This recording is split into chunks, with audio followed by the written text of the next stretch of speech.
Okay, welcome everyone. We're real excited to have you here tonight. This is the last class of our summer series, and we've done a combination of many salads. In addition to that, we've done many dinner recipes, one-pan meals, a lot of different things, many dressings, marinades, sauces, just to help people maybe prep ahead of time and also recognize that creating a nice meal doesn't have to take forever. So tonight I have Leslie Burnett with me out of Washington, and she is going to be doing a crunchy coleslaw. And in this recipe, there are many different variations of this recipe of what you can do in making different types of coleslaws. And we will be adding the measurements of those ingredients as well on our website. So Leslie is doing the Asian version of the coleslaw, which is a perfect accompaniment to the pork tenderloin I'm doing. So I'd like to first show you the pork tenderloin, and I'm going to do a reverse and show you how this pork tenderloin comes out. Look how gorgeous this is. It looks like I just took it off the grill or that I broiled it, and I did not do either. So even turning this over looks amazing on both sides. This is just a really beautiful pork tenderloin. I know how great it tastes because I've done this recipe a million times maybe. So I'm going to slice it once I show you how we're going to make the marinade for this and get it in the refrigerator. You want to keep it in the fridge. You can do it overnight, but you want to do at least an hour or two, up to 3 hours if you're cooking it that day, or you can leave it longer. You could do it in the morning and roast it at night. And I want to remind people too that when you roast in the oven, if you're covering something, you could be making a roast, but of course, in the end, you would have to take the lid off to get, the browning going. And this pork tenderloin, I did not sear it ahead of time. I just had my oven at 400 degrees on bake at 400. You could put it on roast at 400, depending on your oven. Mine does really well on the bake.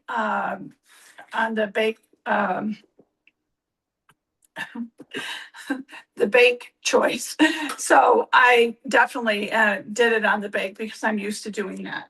So I'm going to show you, of course, when you buy a tenderloins, a lot of times when you buy them at the grocer, if you buy them in the grocery store, they generally come in a pack of two. Costco is the same. So you have two of the tenderloins, and think of this is a really nice piece of pork.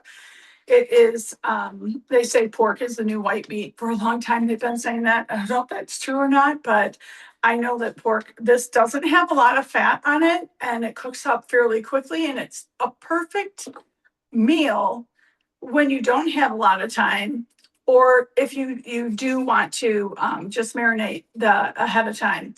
It's really good. You don't want to bake it if you haven't marinated it for at least an hour, but I'm going to show you how to whip up this marinade very, very quickly. I'm using my Eco Chop because you can whisk this marinade too, but I like to emulsify it. The first thing I'm using is 2 tablespoons of honey. And this honey is actually, was a gift to my husband from, a friend of his, Mr. Sinishtai, and I really want to thank him for sending this beautiful honey because we've really been enjoying it with tea, with cooking, with many different things. Then I'm going to use 2 tablespoons of the 2 tablespoons of the roasted garlic and chive herb blend. And just to give you an idea what that actually looks like, this is all roasted garlic and chives, and it's absolutely beautiful.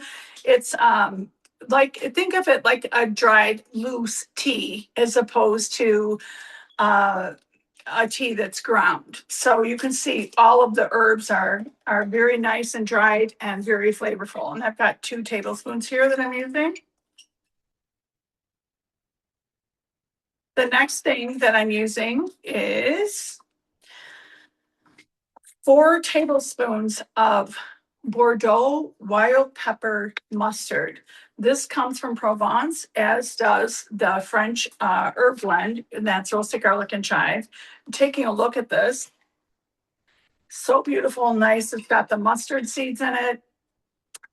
It is made in Provence. It has mustard seeds, vinegar, salt, sugar. Then it does have the sodium bisulfite, which is a preservative just to keep it well. Mustard basically stays good forever with that. And it also has Madagascar pepper in it. Now, for the marinade, we are using a Chinook pepper, but you could use the Madagascar to go along with this, but the combination of the two is really good. I actually have 3 tablespoons in my bowl here because I needed to pull another one out of my pantry. So now that we've got that, we're going to put that in. This is an absolutely flavorful mustard with a little bit of a kick because of that Madagascar pepper. And it is delightful. When you mix it with honey, and then we also use the balsamic, we've got 4 tablespoons of balsamic. This is our traditional balsamic, and this comes from Modena. And we have a company that we work with, and this is a barrel aged traditional balsamic. It's the thicker of the balsamics. If you've ever tried it, you are going to love it, but you could use other balsamics as well. I didn't want to get fruity, get a fruit taste with this because I do have the honey. So I wanted to just really respect these ingredients and keep them so they blend together to make the best flavor. So we've got the spice, we've got 4 tablespoons of our EVOO. This is 100% extra virgin olive oil, and this also comes from Provence, 100% French, which is very hard to find and usually much more expensive than what we charge. But we want to bring you the best quality, and we want to make everything that you purchase from us affordable for you as well. The next thing we have is the salt. I'm putting in the red wine salt because I think it goes really well with the Bordeaux mustard that also has a little bit of Bordeaux wine in it. And then we are going to use a little bit of the pepper, 8 turns on that. Then I'm going to put the top on the Ego Chop. This is so wonderful. If you make this would be good on chicken, it would be good on first of all any type of these veal, pork. And you can see this. Look how beautiful this emulsifies into a rather thick, perfect marinade to put onto the pork tenderloin. I just want to make sure that I'm getting all of this here. What we're going to do is take the pork tenderloin. I'm going to salt it just a little bit just to make sure that it gets also salt. And then I am going to, here's the tenderloin. And I am going to put about half of this on the tenderloin. And I'm going to, you could brush it, but it's okay. I don't need to because what I'm going to do is put these gloves on. I'm going to pick it up and I'm going to put it right into a Ziploc bag. And I'm going to massage the flavor into the meat a little bit. And I do want to, I will start salting just right through this. Salt.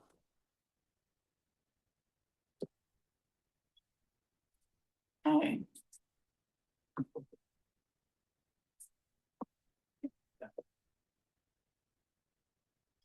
I'm going to turn that over.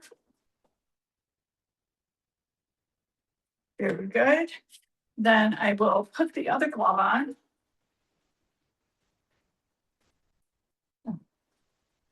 That one. And now I'm going to just roll the tenderloin in this.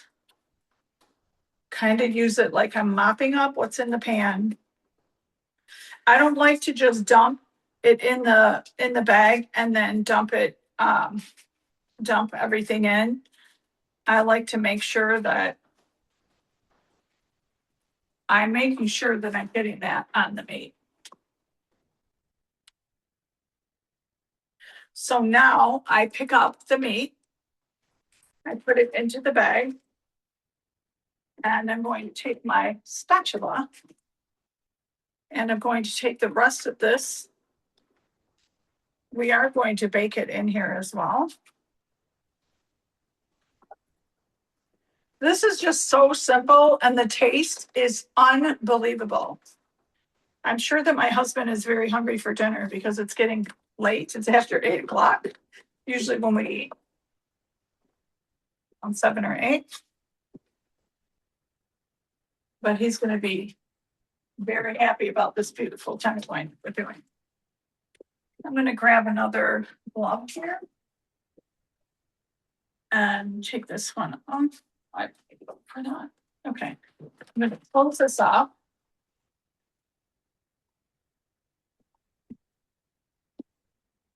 Wipe my hands. And then I am going to massage this great flavor into this pork tenderloin. Want to make sure I get all the air out of this. There's a little bit of air in there. You just squeeze it up a little bit. Turns out perfectly. And then what I usually do before I put it in the refrigerator, I just take a little spoon of this across the top, making sure that everything got covered. It smells so lovely. We close this up. Get the air out. Okay. Then I just massage one more time. Roll it, and then I put it in the refrigerator and I leave that there until I'm ready to cook it. You could marinate it for up to 2 days, providing that your meat is fresh and the best by date has not passed or it's expired. Definitely want to check that. So now I'd like to show you how gorgeous this comes out. And the reason that this comes out so beautifully is the combination of the oil, the flavors, everything coming together with the honey and the balsamic. So I'm going to take my cutting board, right? And here we go. You can see that. And we do have some goodness left in here. What I would do as well is I would heat up. I have my teapot over here. I'm going to heat up just a little bit of water because I want to use that and use that on top of this pork tenderloin when I serve it. And also if you have, I mean, you could do mashed potatoes, you could do any type of potato. You could serve this with vegetables. We're serving it today. All we're doing is coleslaw. Look how perfectly this is cooked. This takes about 20 to 25 minutes. Looks lovely. And as I cut this, you can see I use the thermometer and the pork tenderloin is not chicken.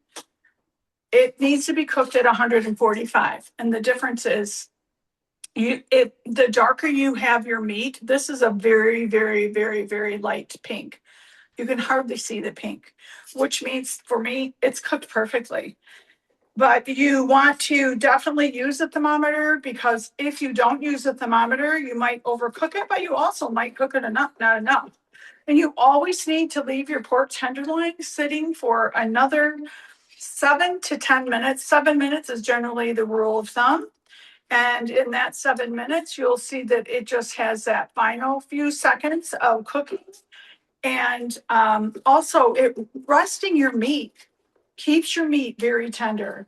And when you cut it right away, you might find it's tough to cut. And a lot of times that's just because you didn't allow your meat to rest. And whether you're doing filet, you're doing pork, you're doing veal, you're doing lamb, you always need to allow your meat to rest because if you don't, you will taste the difference, quite honestly. So you want to make sure that you just get all the way through this. I'm just cutting these in small pieces. Now we can eat this for dinner, but in addition, we could make a salad and put it as a topper. If you're in a state that doesn't have a problem with lettuce right now, I just go straight to the farmer, so we don't have a problem. Okay, you can see this beautiful tenderloin. It looks so good. I can see that that water is hot.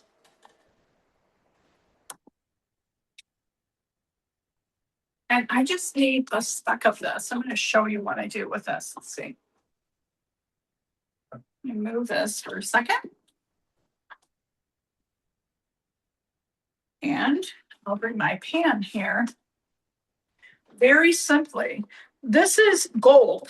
When you cook, these drippings from any type of meat or marinade is like a gold. So what we're going to do is we're just going to take a little bit of really hot water, just like you would deglass a pan to get all those tasty bites. You're going to do the same thing with this. And all I'm doing is taking a whisk. And you can see, because there was no oil in this pan at all, you can see that the honey and the balsamic, everything really came together. And it's all crystallized. This is crystallization that you see right here. And don't worry, this comes right up. Just let it set for a second. But I am going to take what is lifted here, and I am going to pour it over the tenderloin. It's going to taste even better because it will have that charred taste to it. Now let me move this down. And this on top. You can serve right on your board. If you have your coleslaw, you can put it right on the side of your board or in a long dish, putting it right next to this. It's perfect.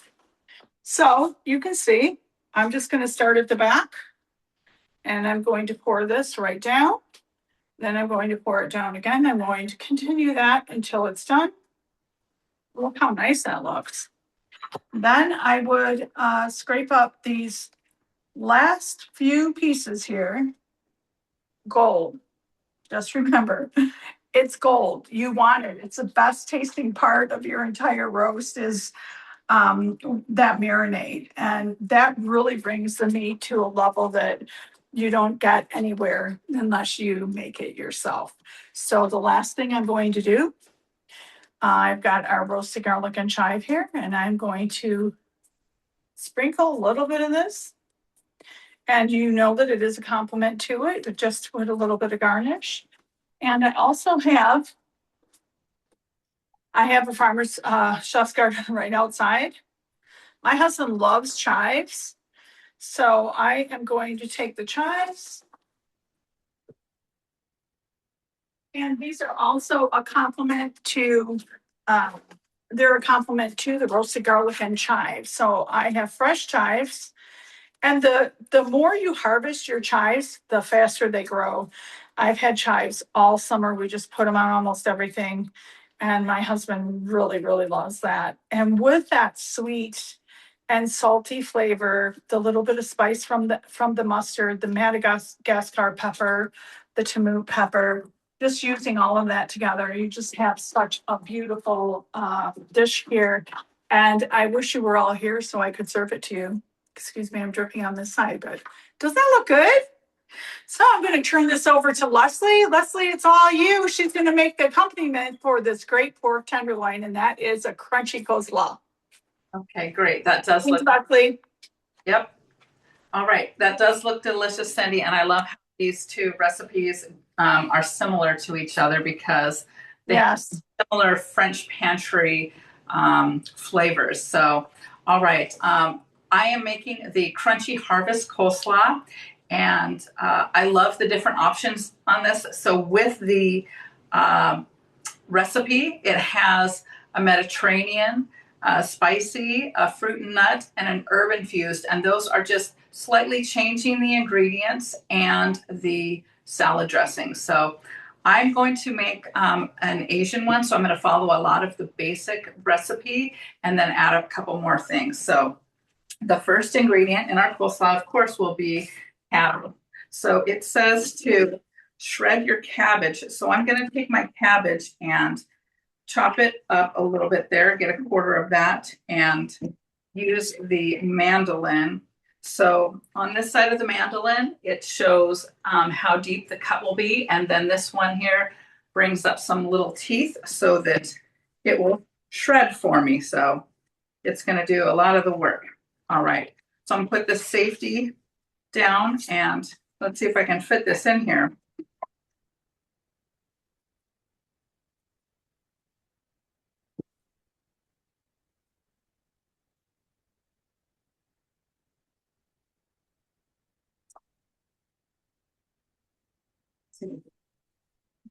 Down to the end here, I think that's about all I'm getting out of that one.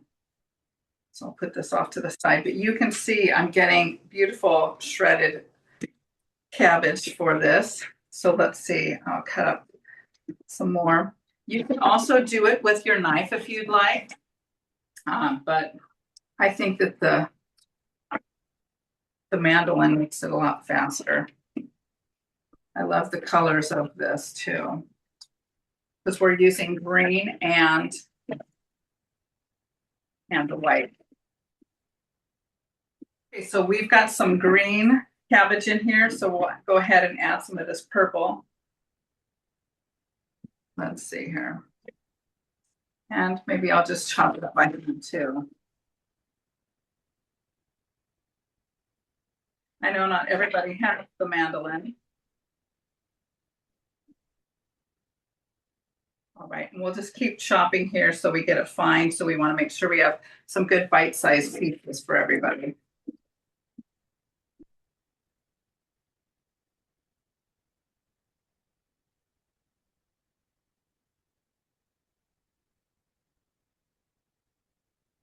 All right.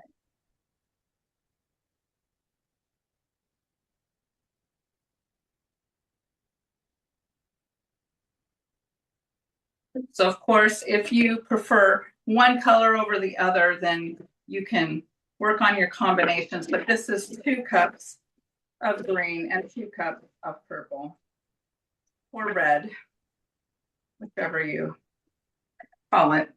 All right, so we've got those up here in our bowl. And the next ingredient we are going to shred are carrots. So if you want, you can shred your carrots with the mandolin. You can make them into small carrot sticks or something that's fun to eat and adds that orange color. Or of course, you can use the Eco Chop, which we love to do. So it just depends on your presentation. But before I do that, I do have I have something else in the Eco Chop. So I need to grab that out. I put the cilantro in here. So this basic recipe calls for parsley.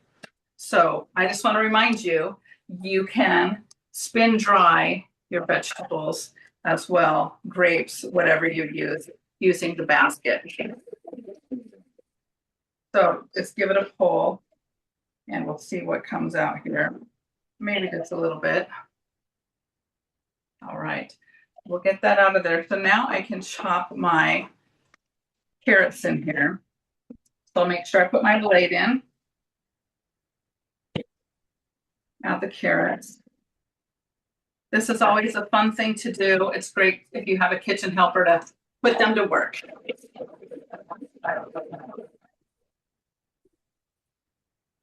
All right, so we've got this great color here, and we'll add this to our other colors here, our green and our purple. So this comes together quickly if you have the Eco Chop on hand. So we are going to use it next to chop an apple and an onion. All right, so let's chop this onion in half so we can get it in the Eco Chop.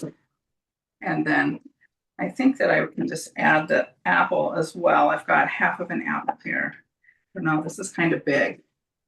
We'll see if it fits in here. Maybe I'll just do this for right now. Okay, maybe I overfilled it with that apple. I'm going to take that part out. maybe one thing at a time. All right, it's all going to end up in our stomach, and it's all beautiful, and we've got all of our colors, but we'll go one thing at a time. So we are adding then the apples, some of the apples that are in here, and the red onion. So again, lots of colors, lots of flavors. This is so good for your gut biome, using all these different good ingredients that are healthy for us. All right, we're going to add the other pieces of the apple in here. I'm going to break them in half too, or chop them. So this is a great tool if you want to make applesauce. It can come together quickly with this.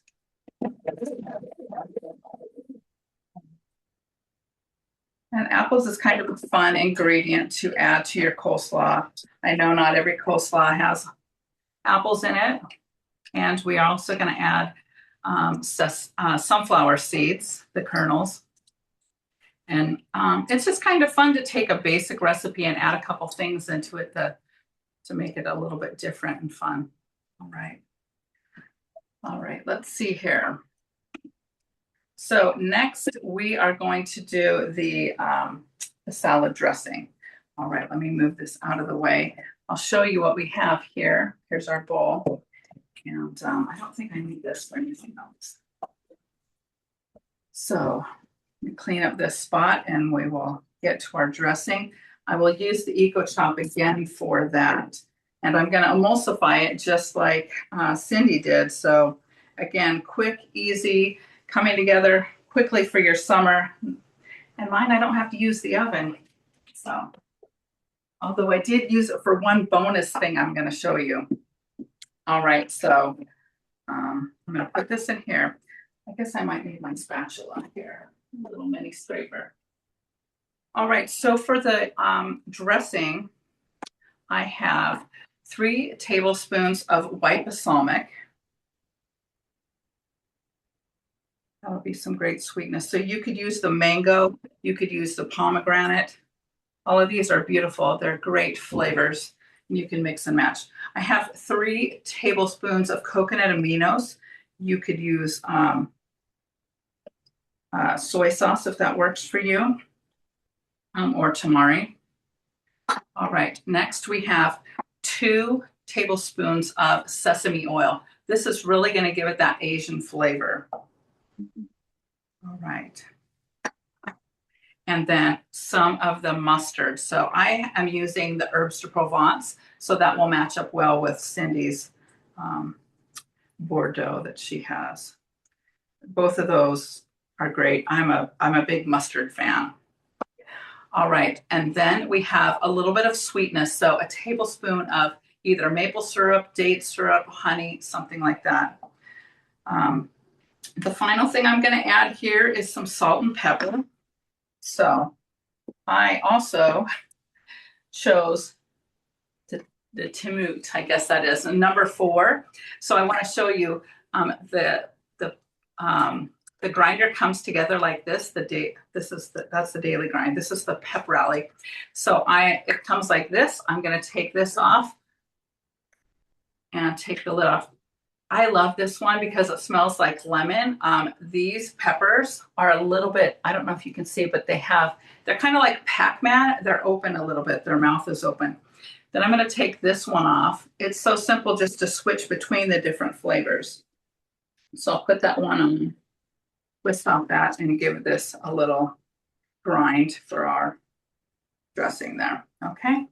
I'm going to do the same step for our salt. And let me see which one I chose. Oh, I chose the coconut curry for this one. I thought that sounded Asian.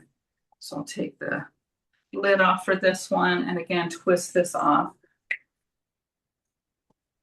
And give this a grind. This one is called the daily grind. We'll put a little bit of salt in there.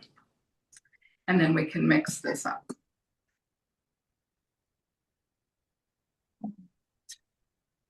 We'll just put the top back on here and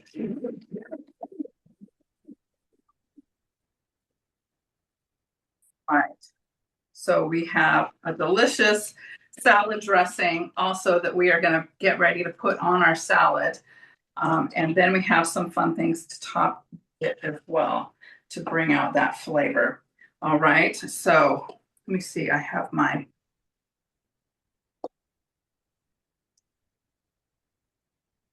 And it also says to put this in the refrigerator for about 30 minutes. That'll help all those flavors just come together. And it's great to do if you're having people come over. It's great to already have this in the fridge so you have less work to do, right? Those last few minutes when people are coming over. All right. So I'm going to use my tongs here to mix this up a little bit. And we are also going to add some fun things in here, like the sesame seed kernels. And some other fun things you can do are just the sesame seeds. Those are fun. The French Pantry. I use the same one as Cindy, the garlic and chive herb blend. And I've got my cilantro that I had over here that I had done. So we'll add some of this. And I roasted some cashews on the Bon mat. So I did those at 325 for 10 minutes. It's a simple way to get lots of flavor and some beautiful color as well. So let me grab them. They're behind me. So with these, you can leave them whole or put them in the EVOO chop. And so we'll just leave these ones whole. I'm going to also add some of the crunchy chow mein noodles. So that'll give it more of an even Asian look and feel. So go ahead and experiment with your salads and use this base as a great way to mix up and have some fun and entertain yourself and your taste buds and your friends. So there you go. Wow.